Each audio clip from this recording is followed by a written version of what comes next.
ዳኒ በአዲስ ነገር መጥተዋል። እንግዲህ ዛሬም ደግሞ በአማረና በደመቀ ሁኔታ እንደዚህ ፏፍሽ ብለው ከሜሪ ሾው ጋር መጥተዋል ማለት ነው። ሰሞኑን እንግዲህ አልተቻሉም። በተለይ ደግሞ ከሩትዬ ጋር መኖር ከጀመሩ በኋላ አንድ ቤት ውስጥ ከገቡ በኋላ በቃ የሚገርሙ ቪዲዮዎችን እየለቀቁ ይገኛሉ ማለት ነው። እዚህ ነገር ውስጥ ግን ሩትዬ ብትኖርበት፣ ልዕልቷ ብትኖርበት ደግሞ የበለጠ ያማረ እየደመቀ ይሆን ነበረ እና ትላንትና ማታ በደንብ አይታችኋል ድራማው እንዴት እንደነበረ ማለት ነውና ሩትዬ አብርሽን ልጅን ማየት አትችልም ብለዋለች። ይሄን ደግሞ ያረጉት ሜሪና ዳኒ ናቸው።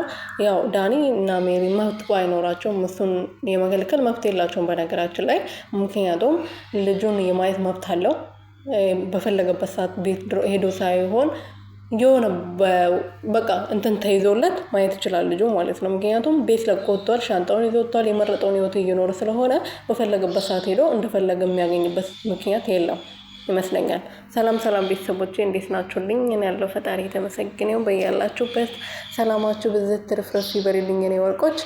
ሜሪና ዳኒ ሾው ዛሬ በአዲስ ነገር ብቅ ብሏል። እንግዲህ ያው ትላንትና ብዙ ጊዜ ቪዲዮ ለቋል።